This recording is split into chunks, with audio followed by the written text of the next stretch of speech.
Morning. How you guys doing today? I got a question from a subscriber that's kind of interesting. Turns out that I'll sort of set it up. So they basically are asking me help or suggestions on what to do. So I thought I would share the rough outline of what they gave me, and then sort of have a conversation or a breakdown of how I sort of you know, came up with my suggestion. So here's the deal. They have about $110,000 cash liquid.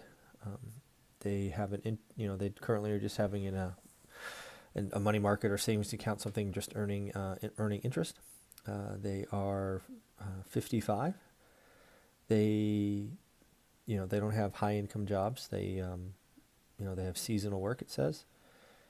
The only debt they have is on their mortgage, which is good. So they don't have credit cards and cars and all of that. They do have some experience with being handy or building, basically they built their own house, meaning they built it themselves, it says. So that tells me they're pretty handy. They've also built a small cabin on their property that they currently rent. So they have a little bit of experience with landlording. So this is sort of what I would think, right? And here's sort of the caveats I have. I'm going to assume they're in a market, given just what they have here, the mortgage, and they have they talk about a cabin on their land that they can find properties around them that they could that they can go after, right? So I'm going to assume, for example, they're not in New York, they're not in Orange County, they're not in the Silicon Valley, right? I'm going to assume that they're in an area where they can buy their own stuff, right? There's properties around them. And this is actually going to go against pretty much everything I've suggested for full-time employees, and I think I need to explain that. So for full-time employees, I've always recommended, based on my experience, pride of ownership rentals that are completely remodeled. But you got to remember why, right? These full-time employees that I talk to, their problem is time, not necessarily cash.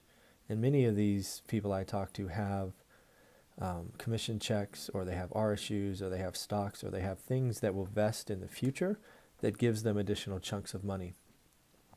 So they have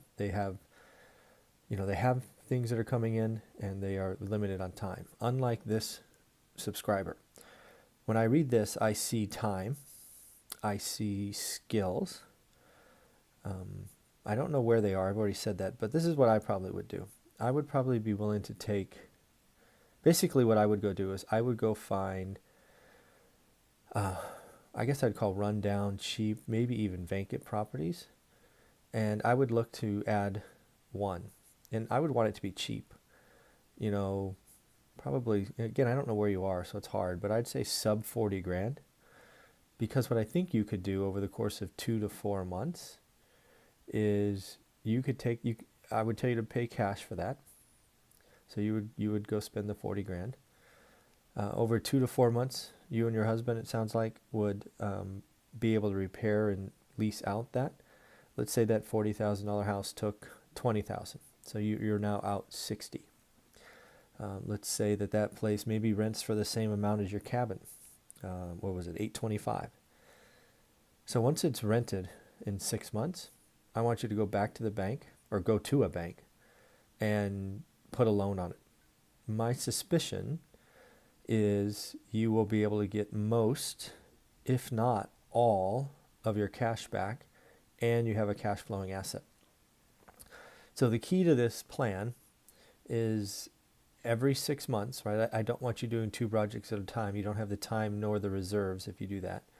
But basically, for the next 10 years, I want you to find a rundown house that you buy for under 40 grand that has a repair or make ready cost that you guys can do, so your labor is saving you money and you're only paying for material, or maybe mainly material. Maybe you need an electrician or a roofer or whatever, but you're doing a lot of the work yourselves.